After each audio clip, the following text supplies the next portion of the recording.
गोविन्दं प्रपद्येऽहं दीनान्यजतारकम् वन्दे मुकुन्दमरविन्ददरायकार्यं कुन्देन्दुशङ्खपदनं शिशिरोपदेशम् इन्द्रादिदेववनवन्दितपादपीठम् वृन्दावनालयमहं वसुदेवसूनुम् नवजलधरवर्णं चम्पकोद्भासिकरणं विकसितनलिनाशियं विस्फुरन्मन्दहास्यं कनखडिशिरुकूलं चारुबर्हावशूलं कमपि निखिलसारं नौनिगोपीकुमारम् वंशीविभूषितकरान्नवनीराभात् पीताम्बराधरुणबिम्बफलाधरोष्ठात् पूर्णेन्दुसुन्दरमुखादरविन्दनेत्रात् कृष्णात् परं किमपि तत्त्वमहं न जाने। ध्यानाभ्यासवशीकृतेर्मनसा तन्निर्गुणं निष्क्रियम् ज्योतिकिञ्चनयोगिनो यदि परं पश्यन्ति ते अस्माकं तु तदेव लोचनचमत्काराय भूयाचिरम् कालिन्दी पुलिनेषु यत्किमपि तन्नीलं मूढावति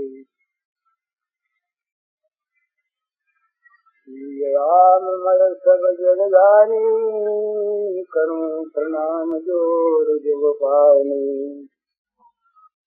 समस्त चराचर जगत में प्राणी मात्र के रूप में अभिव्यक्त श्री भगवान के पावन चरण कमलों में स्वभक्ति नमस्कार। होती है इसी के अनुसार साधन की पद्धति होती है। इसी तरह से भगवान के स्वरूप का ध्यान जो है वो भी अपनी अपनी रुचि के अनुसार अलग अलग होता है। इसलिए दो तरह की बात है, एक तो सत्संग में सुनने की बात और एक अपने साधन की बात। अब सत्संग में तो सभी विषय आते हैं, कभी निर्गुण ग्रहण की बात है, कभी सगुण ग्रहण की बात है, कभी राम की बात, कभी कृष्ण की बात, कभी विष्णु भगवान की बात, कभी सदाचार की बात, कभी खान पान की बात, बहुत बहुत बातें आती हैं। इन सब बातों में तो जितनी बातें सदाचार की है, व्यापक है, मन शरीर और वचन के संयम की है, यम नियम की है, ये तो सबके लिए एक समान है, सबको लेनी। कर्म योग का साधक हो, ज्ञान योग का हो, भक्ति योग का हो, अथवा निर्गुणवादी हो, सगुणवादी हो, ये यम नियम, सदाचार, मन इंद्रियों का नियंत्रण, ये सभी में आवश्यक है और सबके लिए काम की बात। लेकिन जो इष्ट की बात है, जो अपने साधन के स्वरूप की बात है, वो अलग अलग होती है और उसके लिए अलग से ही उसको जानना, समझना और करना होता है। साधक को ये दो बात का विशेष ध्यान रखना है। इष्ट कोई भी हो और साधन कोई सा हो, अपने इष्ट में और अपने साधन में उसको रखनी पड़ेगी सर्वोपरि बुद्धि। जैसे पतिव्रता पत्नी का अपना पति वो कैसा ही हो, जिस प्रकार उसका पति वही है और उसी की उसे सेवा करनी है, उसी प्रकार से साधन मार्ग में इष्ट और साधन ये दो वस्तुएं ऐसी हैं कि जो बार बार बदलने के नहीं है और जो दूसरे की देखा देखी दूसरी करने के नहीं है। नहीं तो क्या होता है कि पद्धति बार बार बदलने से कहीं पर भी न तो मन टिकता है और न किसी के प्रति समर्पण होता है। तो साधना की सिद्धि के लिए ये आवश्यक बात है कि अपने मन के अनुसार, अपनी रुचि के अनुसार इष्ट देव को चुन ले और चुनकर उसी का ध्यान करे, उसी के मंत्र का जप करे और उसी की साधन विधि के द्वारा उपासना करे। इसका ये मतलब नहीं कि दूसरे जो देवता हैं, दूसरे रूप हैं, उनसे घृणा करे, उनको छोड़ दे, उनकी उपेक्षा करे, उनका तिरस्कार करे, ये बात नहीं। बल्कि ये माने कि जितने भी भगवान के स्वरूप हैं वो सारे के सारे मेरे ही इष्ट देव के स्वरूप हैं। मेरे ही इष्ट देव श्री कृष्ण का उपासक ये माने मेरे ही जो श्री कृष्ण हैं वो कहीं राम रूप से, कहीं विष्णु रूप से, कहीं शिव रूप से, कहीं देवी रूप से पूजा पाते हैं वो मेरे ही राम। इसी प्रकार से भिन्न भिन्न स्वरूपों के जो उपासक हैं वो अपने अपने इष्ट देव को सर्वोपरि, इष्ट देव को सबका आदि और सारे दूसरे रूपों को उसी के अंतर्गत मानकर उपासना करें, लेकिन करें उसी रूप की। तो ये साधना में एक विशेष आवश्यक बात है जानने की। इसलिए ये जो साधन की पद्धति है ध्यान वगैरह की, ये पद्धतियां सबके लिए एक से नहीं होती। इनके लिए अलग अलग अपनी अपनी रुचि, अपना अपना अधिकार, अपनी अपनी स्थिति के अनुसार इनका चुनाव होता है। जिसकी उग्र वृत्ति है वो श्री कृष्ण के मुरली मनोहर का ध्यान नहीं कर सकता, वो देवियों में सरस्वती का ध्यान नहीं कर सकता। उसके लिए नृसिंह मूर्ति चाहिए, भैरव मूर्ति चाहिए, काली मूर्ति चाहिए, चंडी, छिन्नमस्ता, बगला, धूमावती, ये मूर्तियां चाहिए। और जो सौम्य मूर्ति है, सौम्य स्वभाव का है, उसके लिए श्री कृष्ण की मुरली मनोहर मूर्ति चाहिए। जिसके अंदर वात्सल्य की भावना अधिक रहती है उसको भगवान का बाल रूप चाहिए। जिसको ज्ञान की अधिक भावना रहती है उसको भगवान की प्रशांत ध्यानस्थ मूर्ति चाहिए। इस तरह से अपनी अपनी जैसी जैसी स्थिति होती है उसी के अनुसार ध्यान मूर्ति होती है, इष्ट होता है, तो वो इष्ट जल्दी सिद्ध होता है। विपरीत स्वभाव वाले के लिए विपरीत जो उपासना होती है तो वो बहुत देर में सिद्ध होती है और उससे कहीं कहीं हानि भी हो जाती है। यद्यपि निष्काम उपासना में हानि की संभावना बहुत कम है, लेकिन अपने स्वभाव के अनुकूल इष्ट होना आवश्यक है। इसीलिए भिन्न भिन्न रूप हैं। तो ये भिन्न भिन्न रूप जो हैं ये तो साधना के हैं, लेकिन जो आम चीज है वो तो यही है कि जो सबके काम की चीज है, मन, इंद्रिय, मन, शरीर और वाणी, इन तीन का पवित्र होना आवश्यक है। इन तीन की पवित्रता ये साधन में बड़ी सहायक होती है। मन का पवित्र होना, वाणी का पवित्र होना और शरीर का पवित्र होना। ये पवित्र काहे से होते हैं? तप से होते हैं। तपस्वी तप से पवित्र जो होता है वो असली पवित्रता होती है। तो वाणी का तप, इसीलिए भगवान ने वाणी का तप, मन का तप और शरीर का तप, तो तीन प्रकार के तप का वर्णन श्रीमद् भगवद गीता में किया। लेकिन जो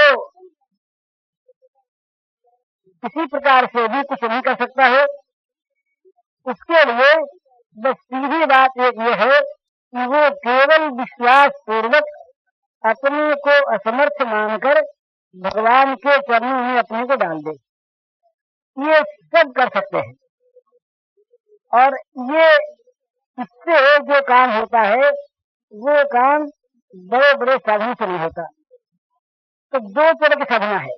एक साधना है अपने पुरुषार्थ की, तो एक साधना है निर्भरता की। पुरुषार्थ की साधना में ज्ञान मार्ग भी है, भक्ति मार्ग भी है, कर्म मार्ग भी है। और जो निर्भर होने की साधना है वो केवल भक्ति नहीं होती, भगवान पर निर्भर है। अपने आप को भगवान के चरणों पर डालकर मनुष्य निश्चिंत हो जाता है, वहां उसमें अहंकार का नाश हो जाता है। तो भगवान के प्रति अपने आप को सौंप दे, भगवान के चरणों में अपने को असमर्थ जानकर डाल दे।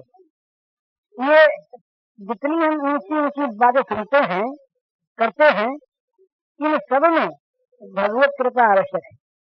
भगवान की कृपा के बिना न विश्वास मिलता है, न भक्ति मिलती है, न प्रेम मिलता है, न निष्काम कर्मयोग सिद्ध होता है, न ज्ञान मिलता है। सब में भगवत कृपा की आवश्यकता है। तो भगवत कृपा का जितना जितना अधिक अधिक विश्वास और अवलंबन होता है, उतना उतना अधिक अधिक मनुष्य साधन मार्ग में आगे बढ़ता है। ऐसा यदि कोई मान सके कि मैं भगवत प्रवाह भगवत कृपा के समुद्र में डूब रहा हूँ, मेरे चारों ओर आगे पीछे बाहर भीतर ऊपर नीचे भगवत कृपा निरंतर बरस रही है। मैं जहाँ कहीं जिस तरफ भी देखता हूँ, उसी ओर भगवत कृपा का आश्वासन पाता हूँ। तो भगवत कृपा का इस प्रकार जिसको सहारा मिल जाता है, जिसको अवलंबन मिल जाता है, उसको सब तरफ से सबकी कृपा प्राप्त होती है। ये नियम की बात है। ये जितनी भी शक्तियां हैं ना भगवान की, सारी शक्तियों में जो भक्तता होती है, उसके लिए जहर अमृत हो जाता है और बैरी उसके साथ मित्रता का बता लगता है। और समुद्र जो है, ये गो के खुर के समान हो जाता है, गड्ढे के समान। और अग्नि जो है, ये उसके लिए शीतल ठंडी हो जाती है।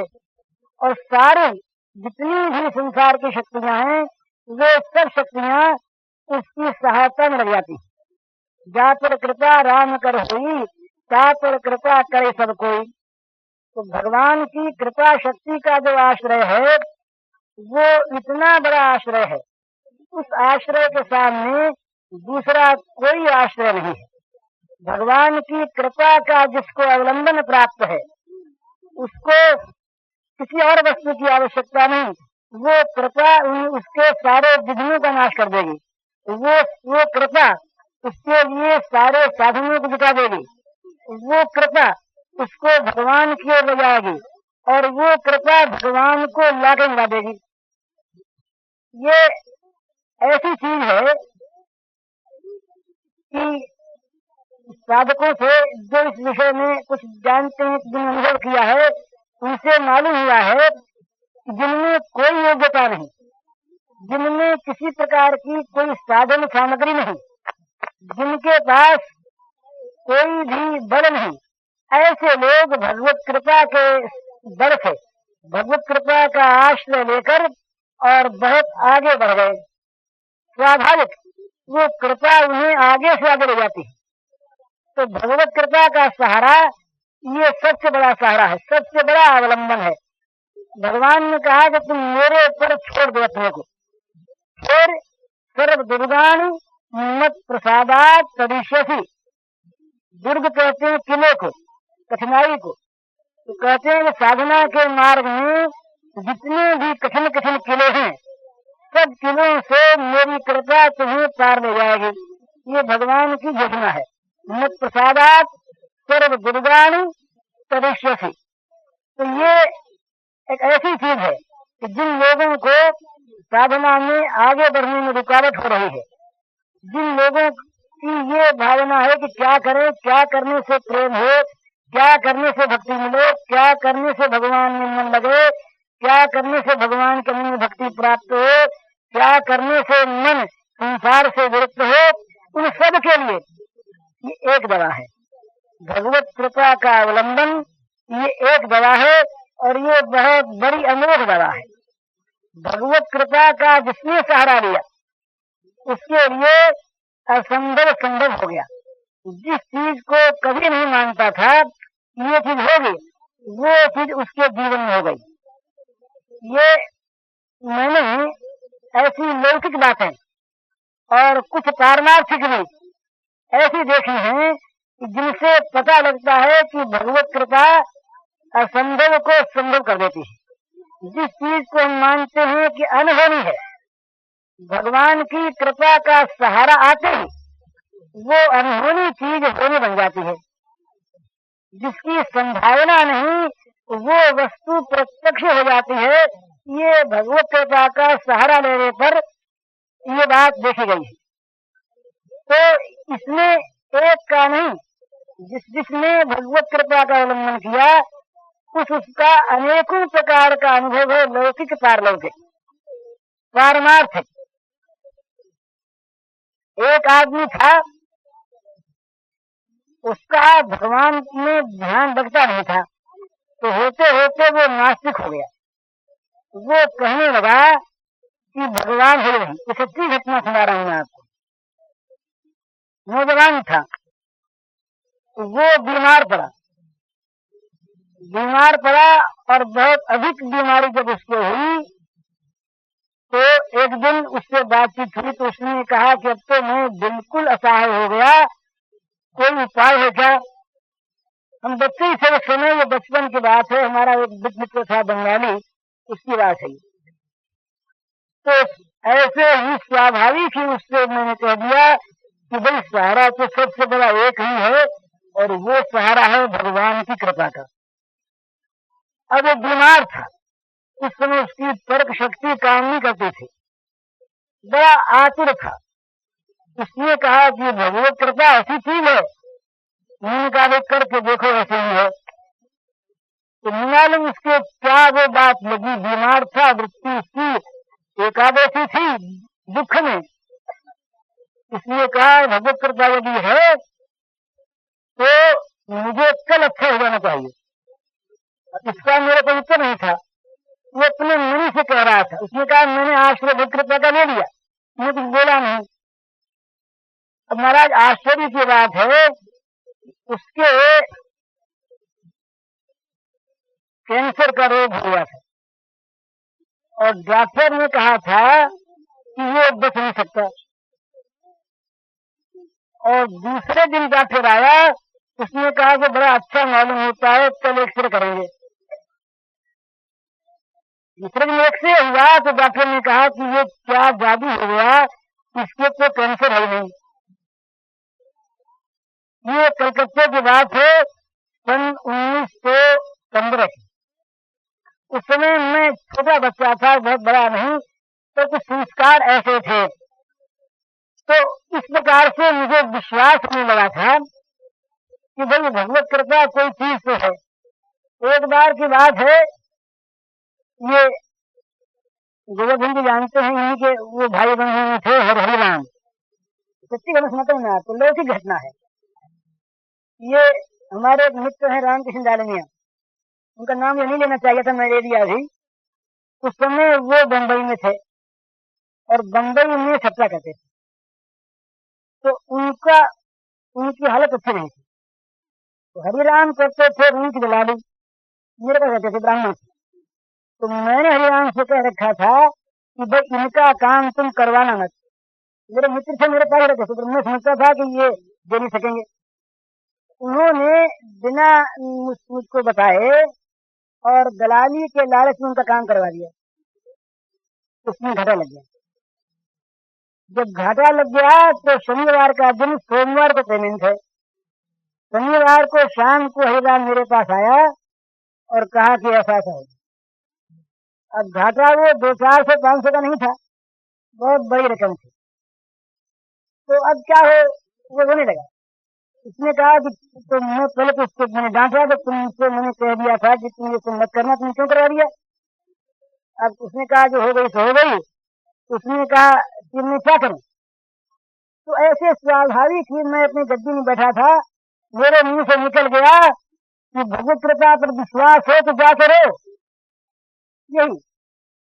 तो अंदर वो कोठरी थी, वो उठा, उठ के कोठरी में जाके बैठ गया, अंदर से बंद कर लिया। मैं तो भूल गया इस बात। इसके थोड़ी देर बाद एक आदमी का मेरे पास, उनका नाम अकेले में तुम्हें बता दूंगा, बताना ठीक नहीं, अभी है वो, अच्छे फर्म थे। उनका फोन आया, बंबई की बात है, कि अगर आप घूमने जाएं तो मोटर लेके आ जाऊंगी। तो मैंने कहा जाओ। तो वो मोटर लेके आ गए और मैं उनके साथ चला गया। उस समय ये मेरिन ड्राइव नहीं था, ब्लड फेयर उस तरफ था कुलाबा के स्रोत, तो हम लोग घूम घाम करके इस तरफ आ गए। तो रात को 8 बजे करीब जब वो मुझे पहुंचाने आए, जब मैं गाड़ी से उतरने लगा तो वो क्या कहते हैं कि हरिराम कहाँ है। मैंने बात भी चलाई, मुझे याद भी नहीं था। मैंने कहा हरिराम तो रो रहा है। तो उन्होंने कहा क्या हुआ। मैंने सुना जब ये हुआ। तो उस आदमी से जरा भी आशा नहीं, वो आदमी उदार नहीं। उसने कहा कि सवेरे आदमी भिजवा लीजिए मेरे पास और चेक मंगवा लीजिए। मैंने कहा भाई आप चेक देते हैं, इस आशा पर रुपये वापस आने की बात तो है नहीं। तो उन्होंने कहा वापस आवे ना आवे आप चेक मंगवा लीजिए। तो ये बात हो गई।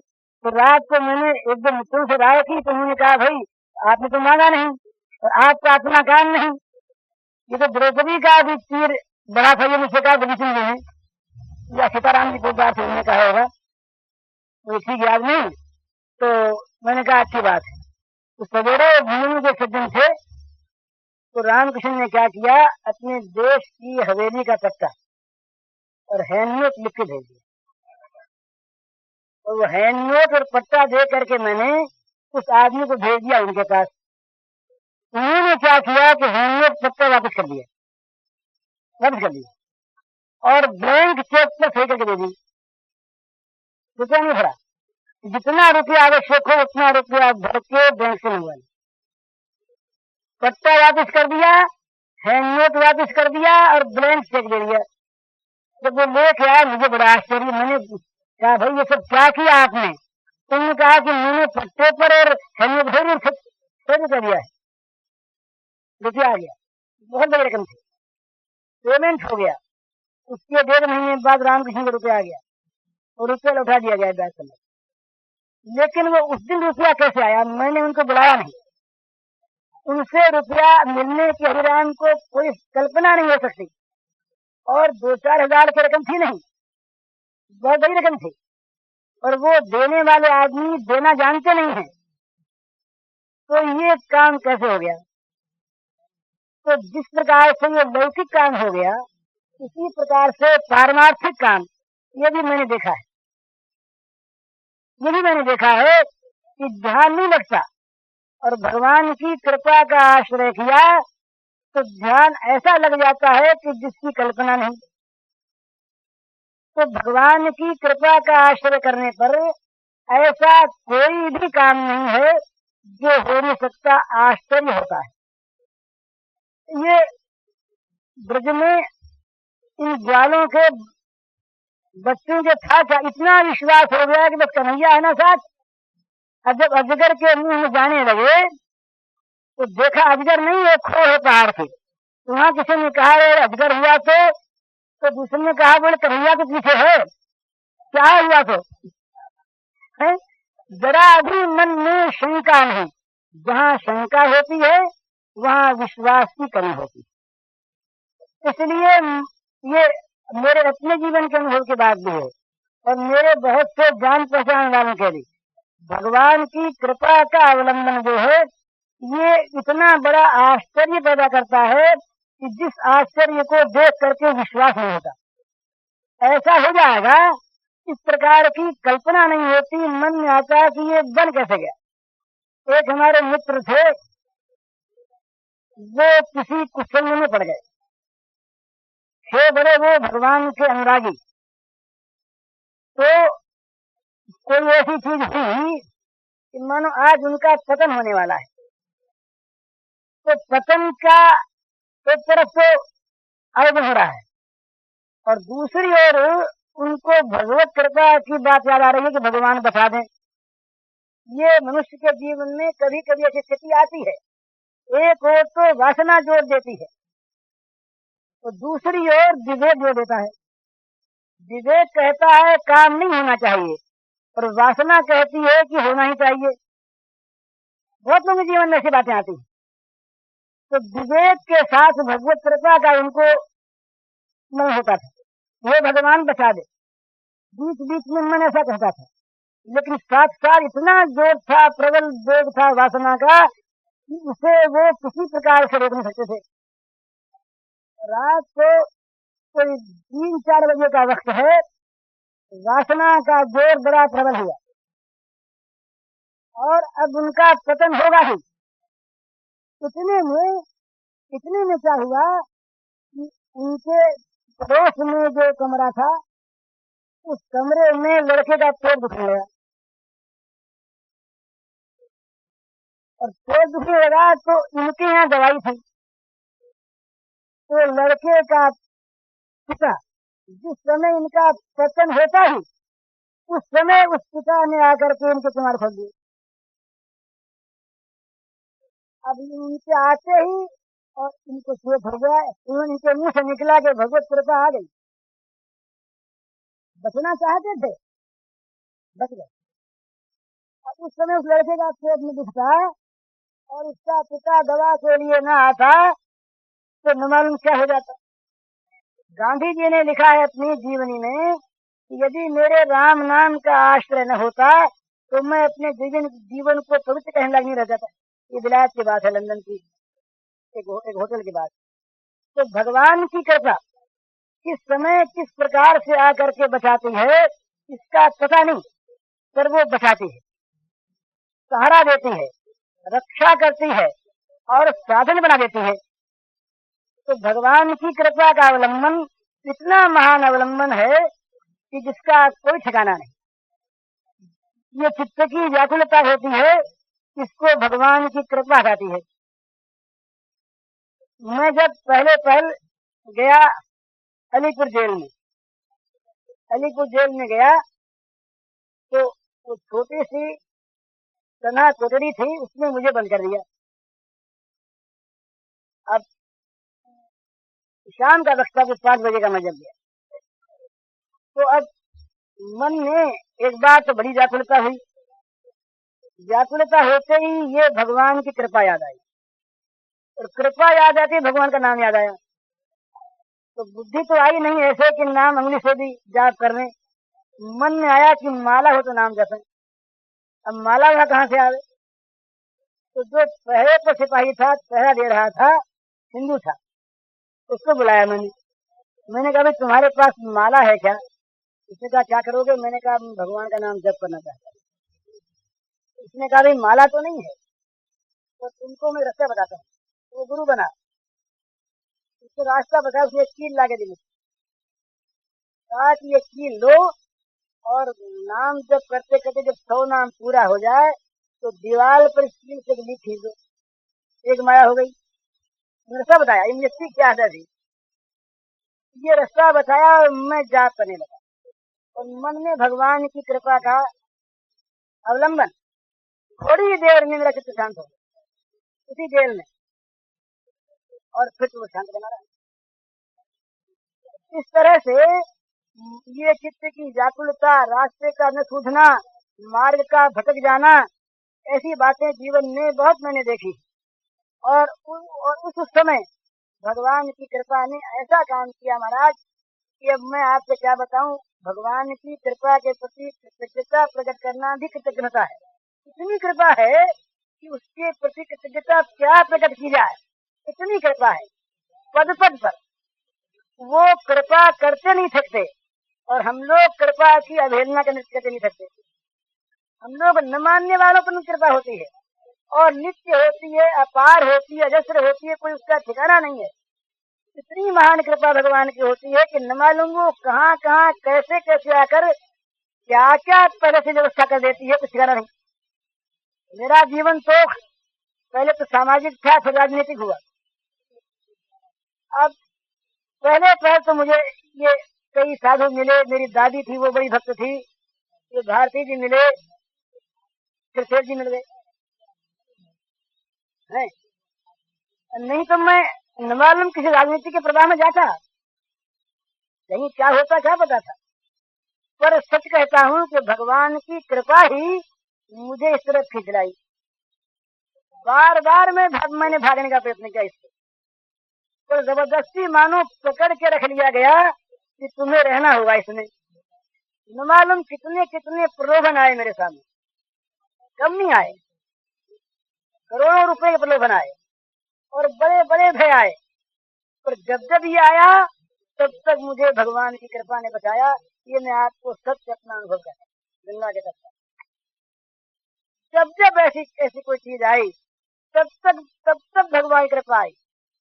बहुत गिरने के प्रसंग आए, बहुत डूबने के प्रसंग आए, बहुत लालच के प्रसंग आए, बहुत आए, और बहुत बड़े बड़े आदमी आए मेरे पास।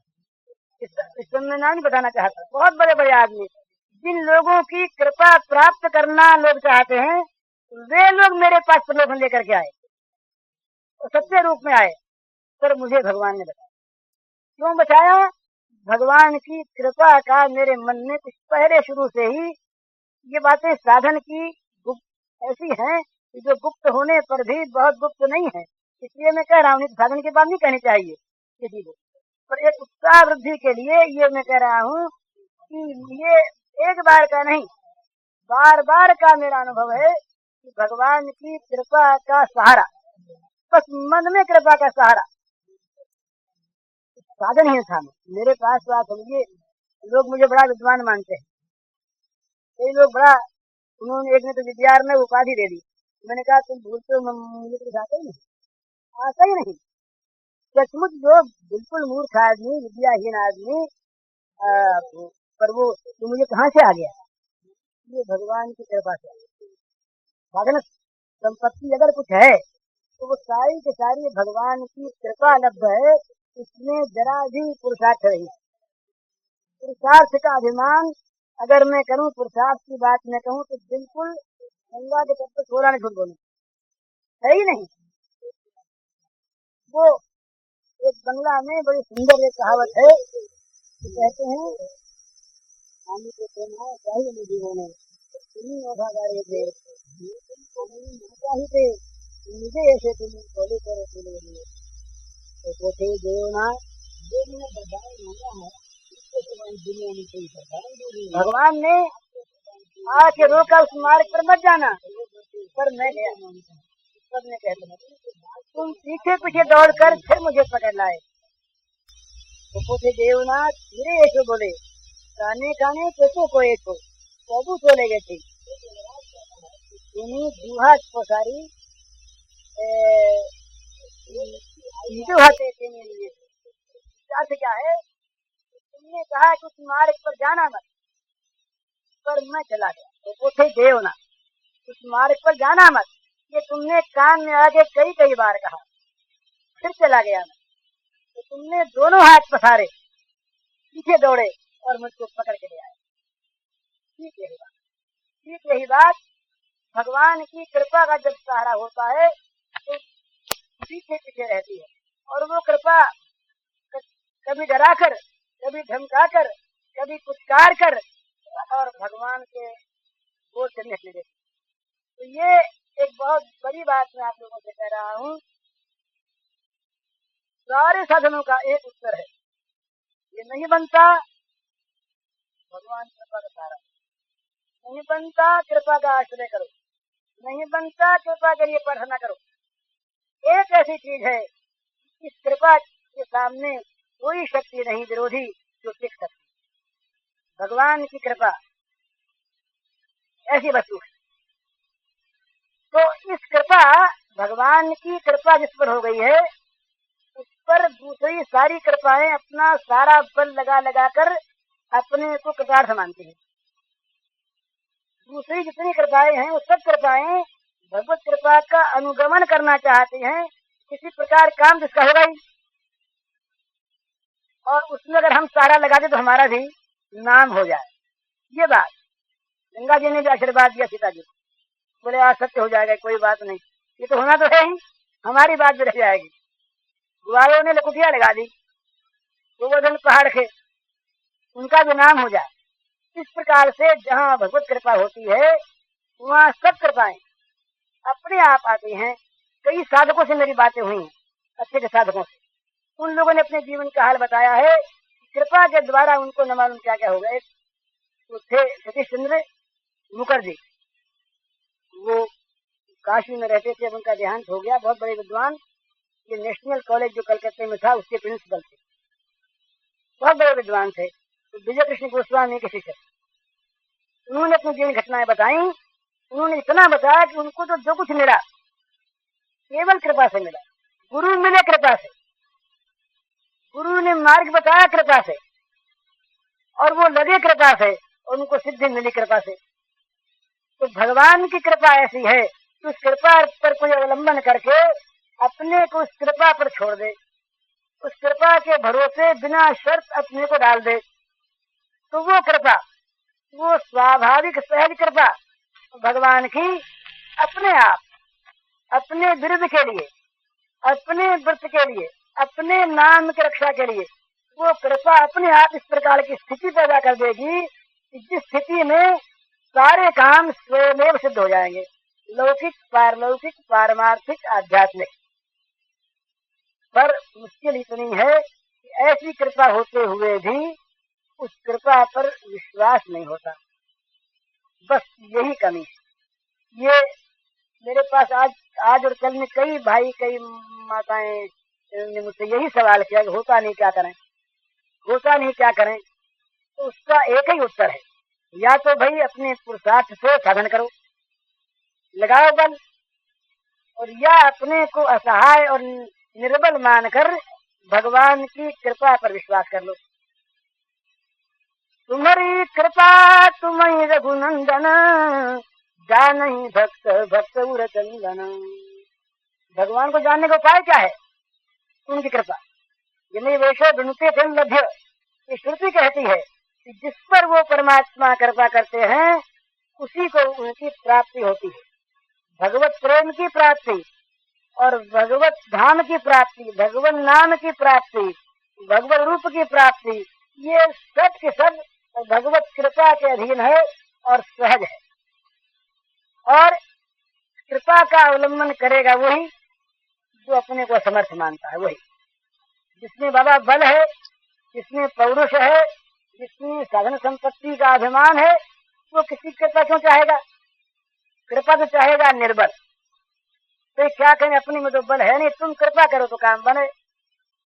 ये जो अपनी निर्बलता है, ये जो अपने अंदर से साधन के और किसी प्रकार के बल के अभिमान का जो अभाव है, यही भगवत कृपा की ओर खींचता है। तो जब तक अपने बल का अभिमान, अपनी जो निर्बलता है, ये भगवान की कृपा को बुलाती है। जब तक ये बल रहता है, कुछ भी पुरुषार्थ का बल, अपनी बुद्धि का बल, ये बुद्धि का बल बहुत चक्कर में डालता है। मैं समझदार हूँ, बस ये बात जहाँ मन में आई, बुद्धि ने कहा तू बड़ा समझदार, वहीं भगवान की कृपा हट गई। तो भगवान की कृपा के लिए तो बुद्धि का बल, शरीर का बल, मन का बल, ये सब का सब निर्बल हो जाना चाहिए। भाई कोई बल नहीं, जब लग गजबल अपनो बरसे, नेक सरो नहीं काम, और निर्बल है बलराम पुकारे, आए आधे नाम। ये निर्बलता, ये बहुत बड़ा बल है। निर्बलता भगवान को लाती है। भगवान ने कहा ये जो बल का अभिमान है, ईश्वरो महम भोगी सिद्धोहम बलवान सुखी, मैं बलवान। तो भगवान कहते हैं तुम्हारा बल भैया तुम्हारे पास रहे, तुम बड़े बलवान, हमारी तुम्हें आवश्यकता नहीं। ये रामायण में बड़ा सुंदर उदाहरण आता है। जब जनक जी महाराज ने कह दिया वीर विहीन मही में जानी, तो लक्ष्मण जी को बड़ा क्रोध हुआ, ये राघवेंद्र का अपमान है। और लक्ष्मण जी अपने बल का बखान करते हुए बहुत कुछ कह गए। देखो मेरे मूल कई बतोरी, कांचे घड़ती में डारों फोरी, हैं कंधु को ब्रह्मांड उठाऊं, प्रमाण ले धाऊं, यूं करूं वो करूं बोल सके। न तो कोई हिला, न कोई बोला, न कुछ हुआ, न कुछ बना। तो लक्ष्मण जी के मन में एक बात उठी, इसका संकेत वहां पर है। तब बोले छोड़ो छत्र का दंड जन, तब प्रताप बलनाथ। बस अब तक बोलते गए कुछ नहीं हुआ, और जहाँ तब प्रताप बलनाथ, ये भगवान के बल का आश्रय आया और अपने बल की विस्मृति हुई। तो क्या हुआ? लखन सकोप बचन जब बोले, जगमगाने मही दिग्गज डोले। वो दिग्गज नहीं डोले थे, तो कई देर से बोल रहे थे, दिग्गज चुपचाप, और मही नहीं डगमगाई थी। पर जहाँ इन्होंने कहा तो प्रताप बलनाथ, जहाँ भगवान के बल का आश्रय आ गया, भगवत बल सहायक हो गया, वहाँ देखा पृथ्वी ने क्या प्रलय हो जाएगी, कुछ होगा तो डगमगा निमही दिग्गज बोले, सब डर गए, सकल लोग सब भूख डेराने। ये हर्ष जनक सब जाने, ये सारी क्रियाएं हो गई साथ ही साथ। कब हुई? भगवान के बल का आश्रय करने पर। तो भगवान की कृपा का जो बल है, यही जीव का परम बल है। अरे हम हैं क्या, हम कर क्या सकते हैं? हम तो अभिमान से कुछ कह लें, बोल लें, कुछ करने की सामर्थ्य ही नहीं है। ये तो भगवान की कृपा से होता है जो कुछ होता है। मनुष्य सफलता में अपने को हिस्सेदार बना कर देता कि ये मैंने किया, असफलता में दोष डाल देता भगवान पर कि भगवान की मर्जी ऐसी थी, क्या करें। तो असल में जो सफलता मिली है वो भगवान के बल पर। यही वो केनोपनिषद का यही तो उपाख्यान है। इंद्र और अग्नि और ये वायु बल का अभिमान कर रहे थे। भगवान ने ब्रह्मदेव ने यक्ष के रूप में ये दिखा दिया कि तुम तो तिनका नहीं उड़ा सकते, तिनका नहीं उड़ा सकते, तो तुम्हारा बल क्या है? तुम्हारे बल का झूठा घमंड है। सारा का सारा बल तो उसका है जिसके बल से कुछ हो रहा है। प्रहलाद से पूछा इसने कश्यप ने कि तुम किसके बल से इतना नाच रहे हो? प्रहलाद ने कहा कि जिसके बल से सारा जगत नाचता है और जिसके बल से आप बलवान बने हुए, तो सारा बल तो उनकी कृपा से आता है। सब कृपा ये वाला अभ्यास है। तो भगवान की कृपा का सहारा करो और करके देखो। ये परीक्षा करने वाले कृपा का सहारा जिसको जब ठीक हो जाएगा, आप देखिए आश्चर्य होगा। जो चीज आप नहीं समझते थे होना, तो वो चीज बन जाएगी। ये आप भले ही करके देख लीजिए। तो हाथ कंगन को आरसी वाली बात है। इसमें तो जैसे दो दो चार होते हैं, ठीक वैसे ही होता है। तो बहुत बार आजमाई हुई चीज, बहुत बार आजमाई हुई चीज है। ये तो कोई बाकी हुई चीज नहीं है। इसलिए भगवान की कृपा का आश्रय कीजिए और भगवान की कृपा पर ऐसा विश्वास करिए कि उनकी कृपा से सब कुछ होता है, हो रहा है और होगा ही।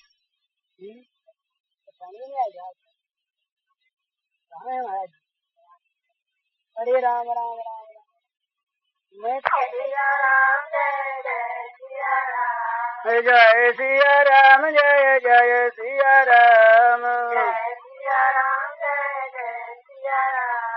जय सिया राम, जय जय सिया राम, जय सिया राम, जय जय सिया राम, जय सिया राम,